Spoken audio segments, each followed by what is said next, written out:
नमस्कार बंधुरा गौरीर किचेने सबाइके स्वागत।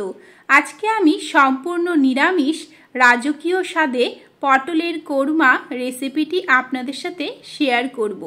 चलुन ताहले देरी ना करे चटपट करे देखे नेওয়া যাক। पटलेर कोरमा बानानोर जन्य आमी एखाने 500 ग्राम पटल निये नियेछि एबं पटलटा देखुन एइभाবে চেঁচে নিয়ে একদিকে মাঝখানে চিড়ে দিয়েছি। আর পটলের কোরমা বানানোর জন্য পটলগুলোকে ভাজা হয় না, প্রায় 80% মতো সেদ্ধ করে নেওয়া হয়। তার জন্য আমি দেখুন কড়াইয়ের মধ্যে জল দিয়ে দিয়েছি। এবারে পটলটাকে জলের মধ্যে দিয়ে দিলাম। দিয়ে দেব প্রায় 1 টিস্পুনের মতো নুন। নুনটা দিয়ে দিলে পটলগুলো দরকুচো থাকবে না, সব দিকে ভালোভাবে সেদ্ধ হবে। ঢেকে রেখে 10 মিনিটের জন্য ফুটিয়ে নিলাম। 10 মিনিট পরে ফিরে এলাম। দেখুন পটলগুলো প্রায় 80% মতো সেদ্ধ হয়ে গিয়েছে। এবারে আমরা নামিয়ে নিয়ে জলটা ঝরিয়ে নেব। অন্যদিকে একটা পেস্ট বানিয়ে নিতে হবে। তার জন্য মিক্সিং বোলের মধ্যে 1/2 ইঞ্চি আদা, তার সাথে 5টা কাঁচা লঙ্কা, 1 টিস্পুন গোটা জিরে এবং দিয়ে দেব একটা টমেটো। এগুলোকে আমি জল ছাড়াই মিহি করে একটা পেস্ট বানিয়ে নেব। পেস্টটা তৈরি করে নিয়েছি। দেখুন এই পেস্টটা এমনভাবে তৈরি করে নিতে হবে যাতে কোনো রকম ভিতরে দানা দানা ভাব না থাকে। মশলাটা যেন খুবই সিল্কি স্মুথভাবে তৈরি হয় সেদিকে খেয়াল রাখতে হবে। এবারে এই মশলাটাকে পাশে সরিয়ে রেখে কড়াইয়ের মধ্যে প্রথমেই দিয়ে দিচ্ছি প্রায় 1 টেবিল স্পুনের মতো সাদা তেল। আজকে রান্নাটা সর্ষের তেলের থেকে সাদা তেলেই বেশি ভালো হয়। তেলটা গরম হয়ে এলে 4-5টা শুকনো লঙ্কা, তার সাথে লবঙ্গ, এলাচ, দারচিনি ফোড়ন দিয়ে দিলাম। এগুলোকে একটু 1-2 মিনিটের জন্য নেড়েচেড়ে নেব। ফ্লেভারটা বেরিয়ে এলেই যে আদা জিরের পেস্টটা বানিয়ে রেখেছিলাম সেই পেস্টটা দিয়ে দিলাম। এবারে এগুলোকে একটু নেড়েচেড়ে নিয়ে মিশিয়ে নেব।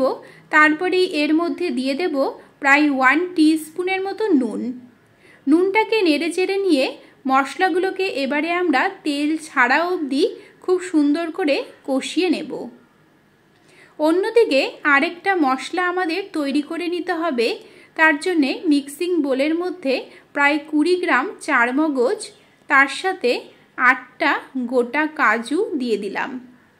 এগুলোকে শুকনো অবস্থাতে প্রথমে গুঁড়ো করে নিচ্ছি।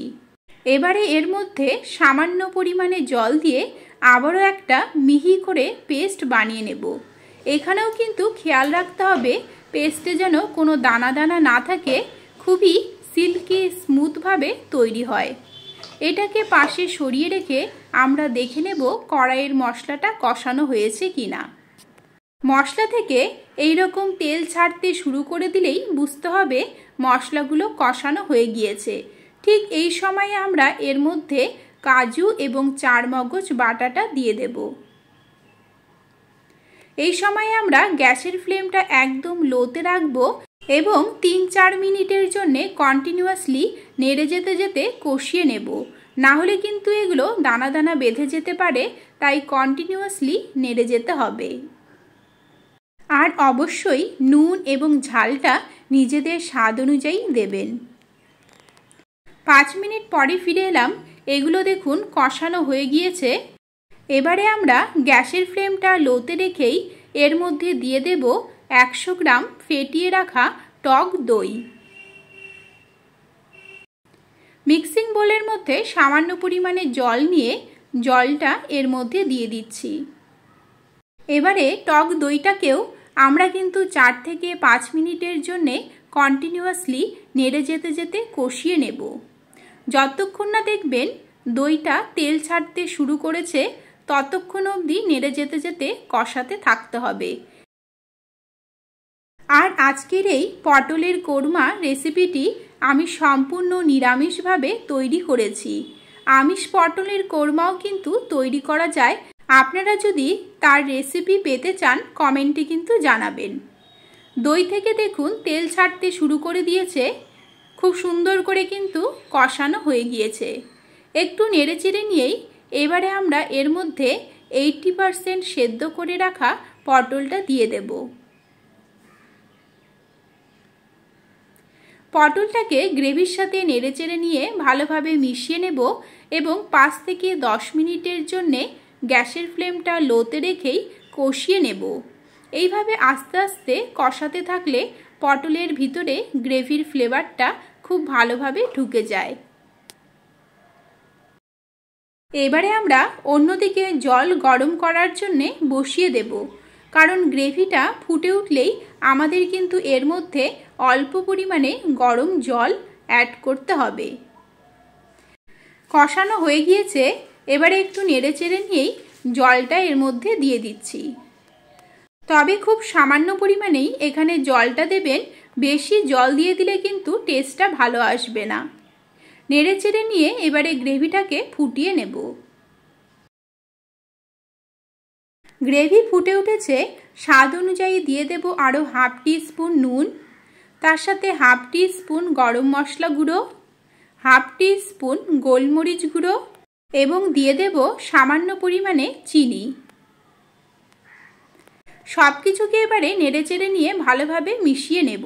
তবে সবার শেষে কিন্তু আমরা আরেকটা উপকরণ অ্যাড করব, তাহলে দেখবেন পটলের কোরমা রেসিপিটির টেস্টটা কিন্তু দ্বিগুণ পরিমাণে বেড়ে যাবে। মেশানো হয়ে গিয়েছে, এবারে ভালোভাবে ফুটিয়ে নিচ্ছি। গ্রেভি ফুটে উঠেছে, আমাদের সর্বশেষ উপকরণ হাফ টেবিল স্পুন ঘি। ঘিটাকে দিয়ে খুব বেশি কিন্তু আর ফোটানোর দরকার নেই। গ্যাসের ফ্লেমটা বন্ধ করে 10 মিনিটের জন্য ঢেকে রাখবো, তারপরেই আমরা পরিবেশন করব পটলের কোরমা। তাহলে কেমন লাগলো আজকের এই রেসিপি কমেন্টে কিন্তু জানাবেন। ভালো লাগলে সাবস্ক্রাইব করে নেবেন, লাইক ও শেয়ার করবেন। আজকের মতো এখানেই শেষ করছি, দেখা হবে নেক্সট রেসিপি নিয়ে। নমস্কার।